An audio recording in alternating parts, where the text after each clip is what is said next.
Puji Tuhan, saudara kekasih dalam Tuhan.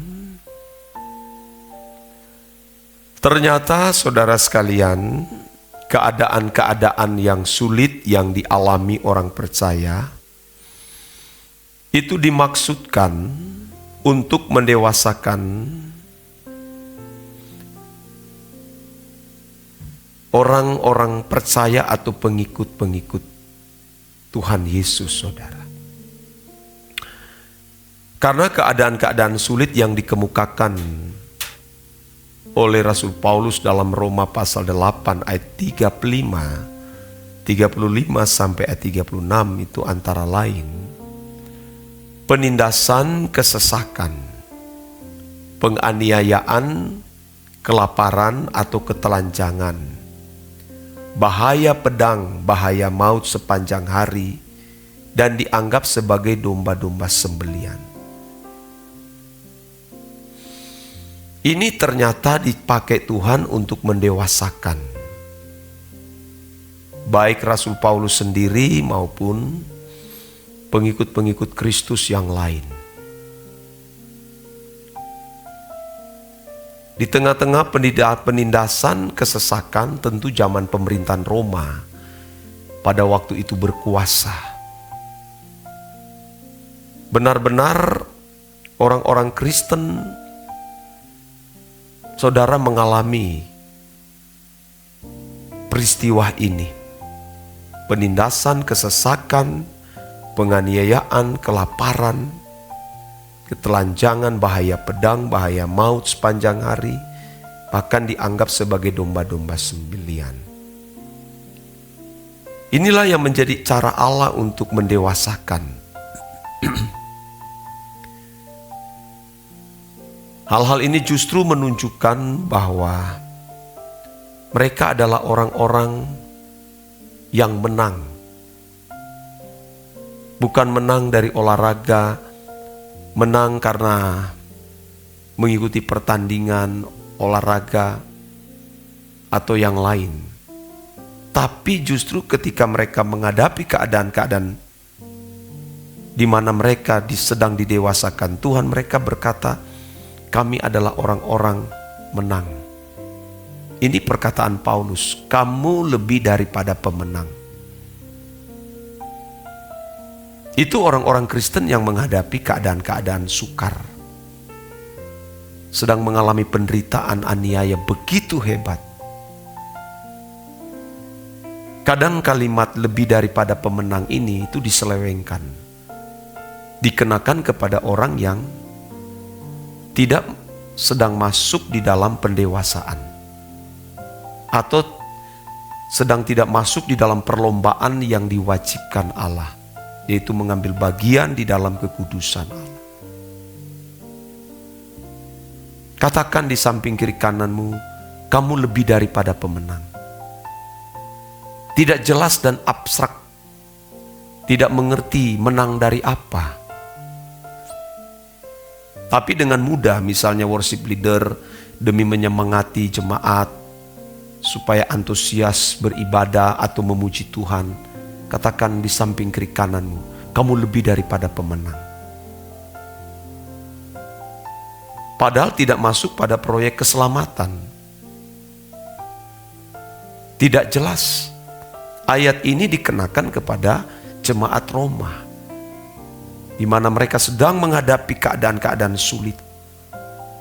Terancam nyawa mereka, kehilangan tempat tinggal, kehilangan kesenangan hidup. Lalu Paulus mengenakan kepada mereka ayat ini, saudara. Itu pun Paulus sedang berada di penjara. Dia menguatkan jemaat-jemaat yang sedang menghadapi pendewasaan dari Tuhan. Idealnya, saudara, bagi orang percaya, keadaan-keadaan yang sulit tidak dapat merenggut kebahagiaan hidup. Inilah yang sering salah dipahami oleh banyak orang Kristen. Karena hampir sebagian besar orang Kristen berpikir bahwa keadaan sulit selalu sebagai serangan iblis yang membuat seseorang tidak bahagia. Memang juga Iblis juga bisa turut campur tangan dengan hal itu. Tetapi tahukah saudara bahwa keadaan-keadaan sulit, kesukaran, penderitaan yang kita alami itu menjadi cara Allah mendewasakan kita. Untuk merebut hati kita atau orang percaya supaya terpikat kepada Tuhan atau memindahkan hati di kerajaannya. Tidak ada cara lain dalam menyempurnakan kehidupan orang percaya atau anak-anak Allah, anak-anak Tuhan, kecuali Allah mengizinkan berbagai kesulitan penderitaan dialami, supaya kita didewasakan. Jangan memandang itu sebagai kutukan, tapi jadikan itu sebagai didikan Allah. Di dalam kitab Wahyu jelas dikatakan, barang siapa ku kasihi, dia ku tegur dan ku hajar. Allah memperkarakan dengan serius terhadap manusia batinia yang belum dewasa. Allah tidak terlalu berurusan dengan soal pemenuhan kebutuhan jasmani. Karena orang dunia pun juga mengalami penderitaan-penderitaan jasmani yang sama. Tapi Allah lebih berurusan dengan manusia yang kekal.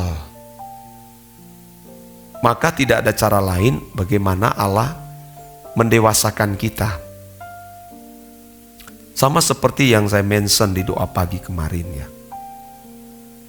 Tidak sulit bagi Tuhan untuk membunuh Firaun. Tidak mudah bagi Tuhan untuk menaklukkan bangsa Mesir, saudara. Itu terlalu kecil di hadapan Tuhan. Untuk menolong bangsa Israel keluar dari tanah Mesir menuju tanah perjanjian. Tapi yang paling sulit, bagaimana mengubah hati bangsa ini dari tegar tengkuk dan keras hati. Itu yang membuat Tuhan sampai lelah. Sampai Tuhan bisa habis kesabaran mendidik mereka. 40 tahun lamanya di padang gurun, rasanya tahun-tahun itu pun tidak cukup membentuk karakter mereka. Karena kekerasan hati mereka dan tegar tengkuk yang tidak dengar-dengaran terhadap Tuhan. Sulit melepaskan bangsa ini dari keterikatan dengan tradisi dan budaya Mesir. Makan, minum, dan menyembah berhala. Wah, itu sudah terikat, dan mau melepaskan itu saudara tidaklah mudah. Tuhan juga memberikan kehendak bebas kepada manusia untuk menentukan nasib, memilih kepada siapa dia mengabdi, kepada siapa dia mengarahkan hatinya. Diberikan kehendak bebas. Allah tidak memaksa-maksa untuk mencintai Tuhan. Tapi mestinya kita harus menyadari atau sadar diri siapa kita ini. Nah, sekarang bertalian dengan orang Kristen. Terlalu kecil bagi Tuhan untuk membuat kita bisa menjadi orang terkenal, menjadi orang yang memiliki kedudukan tinggi, punya jabatan terhormat, punya rumah bagus, mobil atau kendaraan, punya uang banyak, punya deposito di bank, punya aset. Itu terlalu kecil bagi Tuhan. Tapi yang sulit adalah bagi orang Kristen yang hidup di zaman yang akan berakhir adalah melepaskan keterikatan manusia dengan percintaan dunia ini. Itu bagi Allah sangatlah sukar. Tuhan memberi perumpamaan. Bukan perumpamaan lagi, udah benar-benar fakta bahwa betapa sukarnya orang kaya ini masuk ke dalam kerajaan surga. Itu artinya bukan hanya menunjuk mereka yang memiliki harta banyak, tapi orang-orang yang sudah terikat dengan dunia. Lebih mudah seekor onta masuk ke dalam lubang jarum daripada orang kaya masuk ke dalam kerajaan surga. Ini artinya orang-orang yang sudah terlanjur terikat oleh percintaan dunia.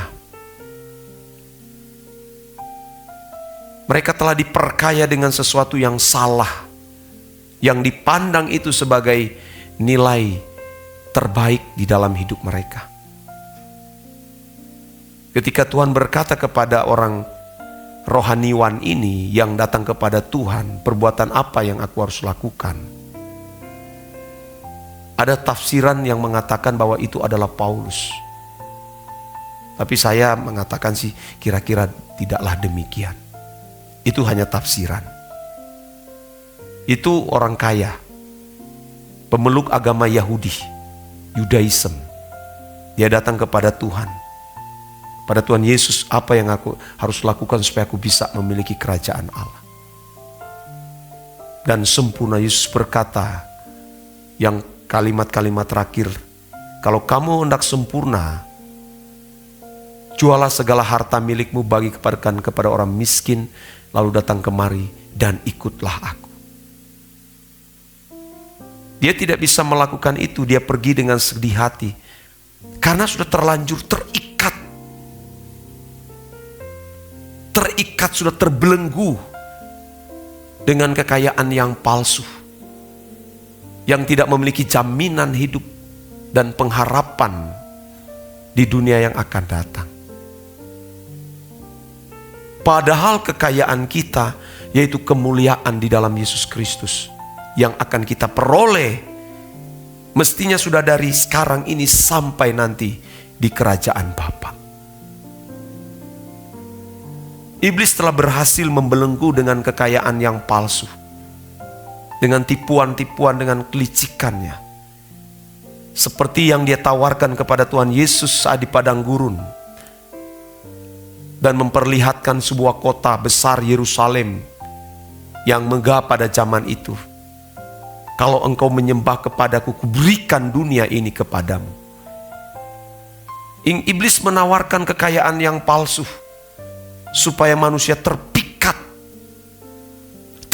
terbelenggu, dan dapat dikategorikan sebagai penyembah setan atau penyembah iblis. Orang Kristen disebut sebagai penyembah iblis tidak perlu nanti pergi ke tempat-tempat perdukunan, menyembah patung, batu-batu, memiliki pegangan dalam bentuk okultisme disebut sebagai penyembah iblis. Ketika saudara terikat dengan dunia dan merasa dibahagiakan dengan memiliki ini dan memiliki itu dikategorikan menyembah setan. Karena kalau seseorang memuliakan yang dia miliki itu pekerjaan iblis. Mestinya dengan memiliki semua itu kita memuliakan Allah dan diperuntukkan untuk kepentingan Tuhan.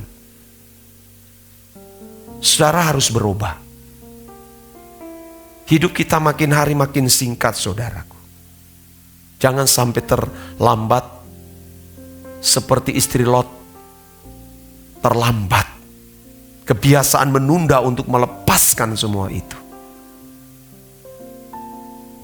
Jangan sampai ketika Tuhan datang, kita gagal.